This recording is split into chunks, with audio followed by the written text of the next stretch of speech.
to the blue area of the moon, an area that for some reason you can breathe without a spacesuit. Nearly kills everyone around her just by yelling stop, while Tony Stark builds a magical transformer to attack the Phoenix. There you go, Marvel's out of ideas. There's only one scene with a gun, no one actually gets shot. Rebooted into a more grimy character with the New 52.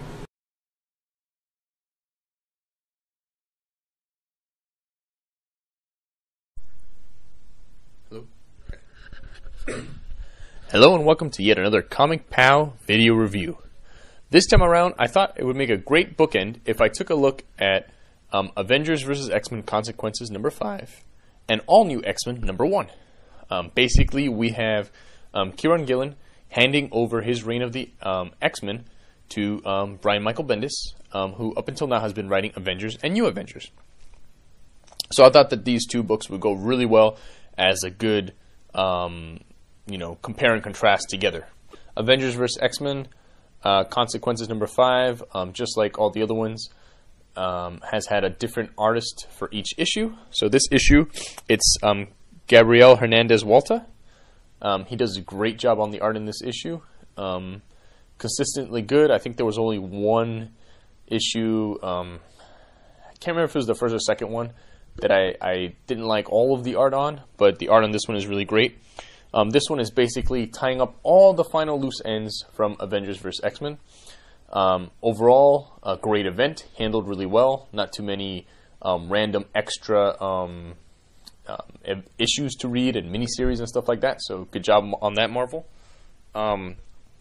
So basically, the main focus of this issue is Scott Summers breaking out of jail. Now, in the last issue, we saw him finally tell Magic that it was time for him to go. And so now Magneto, Magic, and Danger decide to go and spring him from jail. They seem to be his main crew now.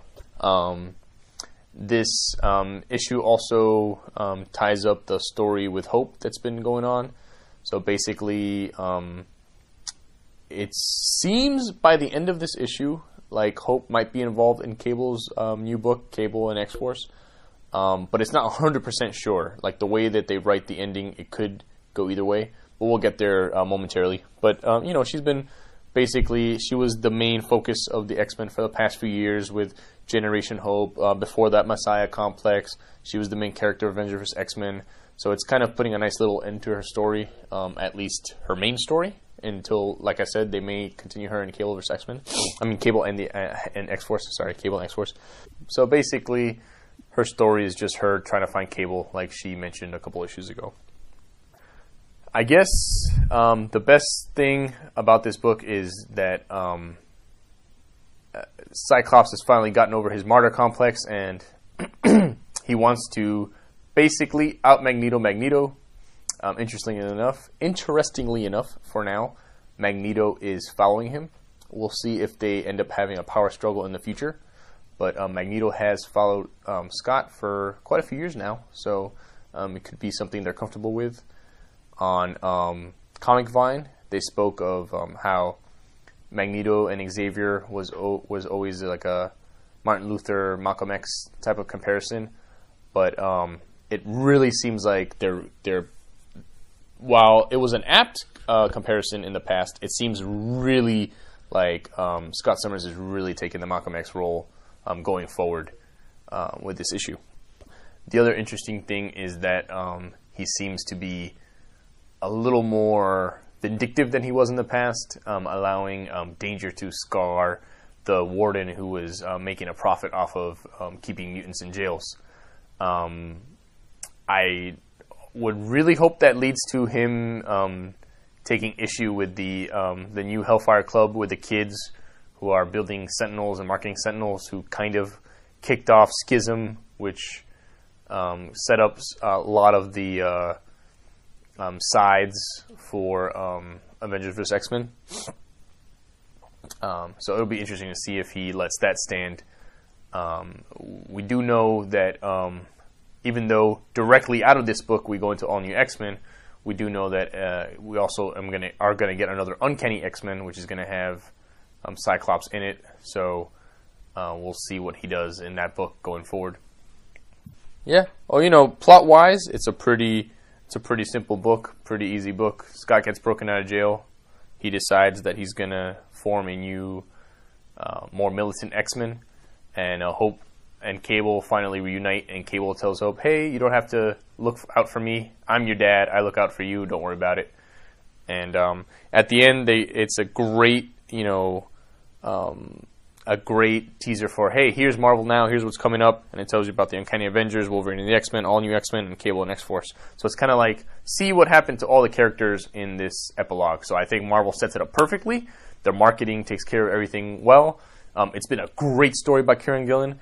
I haven't always thought his stories were, you know, 5 out of 5, but I have really, really enjoyed. I think his stories have always been at least a 4 out of 5, if not, you know, 4.5 out of 5 stars. While he was doing his run on the X-Men, he's done a really great job, and I think that this series as a whole should get a 5 out of 5. Even though I didn't give all the issues within it a 5, I think that as a narrative structure, it works really well. This issue itself is a good example of you know, basically not an amazing issue like the other ones were. I'd say this issue by itself is 4 out of 5 stars. But I think if you take the entire Avengers vs. X-Men consequences together, it should be a 5 out of 5. It really, like I said, like I've been saying throughout all of these reviews, really takes what Kieran's been doing with Scott, what Scott has been set up to do ever since Deadly Genesis. Ever since Deadly Genesis, they've been kind of setting this up, and especially with, you know, after M Day and everything. So I think it works really well. So, all new X-Men. Number 1, very, very interesting number 1 issue. It turns out that the preview images that we've seen on the internet are actually take place pretty late in this issue, which is great. I thought they took place right at the beginning, but no. This book actually leads directly from the end of Avengers vs. X-Men Consequences number 5. Scott and his team are going around the world, and they're saving different New Mutants who are coming up. I'm not super well versed with the stories from the 60s of the X-Men, so I don't know if there are any parallels to the way Magneto recruited people for his Brotherhood of Evil Mutants. And in fact, contrary to the way Scott's being painted by pretty much everybody, I don't really see what he's doing as evil. Again, you know, it seems to be the whole, you know, Malcolm X more direct route versus the Martin Luther King Jr. route. But he's not killing humans. He is directly attacking humans who are attacking mutants. But you could probably see a lot of sympathy. I mean, there was sympathy for, you know, Malcolm X's point of view that, you know, hey, if people are beating me up, you know, maybe instead of turning the other cheek, I need to show them that, you know, we do have some power. So it's some pretty interesting, you know, dynamics, and it's pretty, I'll be interested to see if Brian Bendis can kind of play that up a little bit rather than just, oh, he's the next Magneto, he's a bad guy. He is helping people. He is helping these New Mutants, and I think it's pretty interesting and a good setup. The issue actually begins with the news that Beast is going through yet another transformation. So he already went through one transformation when he became blue. Under Joss Whedon's writing in Astonishing X-Men, he went through another transformation where he kind of looked like a cat. So it looks like he's going through yet one more transformation, but as this book says, he thinks it's going to kill him. So that sets up some interesting tension and kind of gives him motivation for what he's doing, that he's going back through time. In general, you kind of have to forget the whole Marvel Universe rules of time travel in order for this series that Bendis is writing to work, but that's okay. You know, I say just roll with it and just say, look, comics are always going to have some retcons, always going to have some weird things going on by the very nature of the fact that they're continuing stories, and in order to keep things fresh, you kind of have to ignore some of the hard and fast rules you set. You don't want to do that too much because then you drive people away, but you do want to kind of do it a little bit, make sure that there's some ability to you know, explore and do new things. So just ignore the fact that they said before, if you ever go to the past or future, you go to a different past or different future, not the one that actually is related to your timeline. And don't worry about it. Just enjoy the story. I think that Brian Bendis sets up some really interesting dynamics between how he's going to write the original X-Men, on how he's writing the present-day X-Men.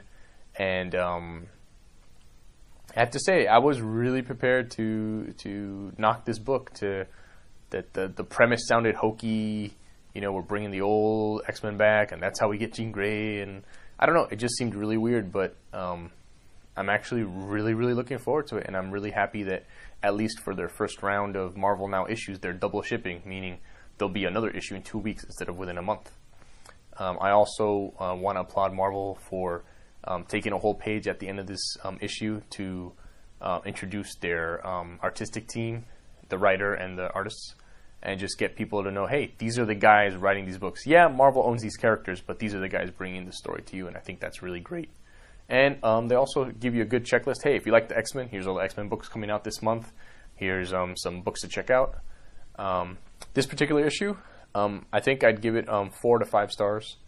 It's not amazing, didn't blow me out of the water, but it is a really good, really well-written book. Brian seems to really be taking the characters into the next evolution, you know, Hank and what he's doing, and he seems to really have an interesting take that shows both reverence but also being a fresh take on the old X-Men. So I'll be really curious to see how number 2 is. All right. Just leave any comments on YouTube, Comic Vine, or Comic POW, wherever you happen to see this video. Thanks.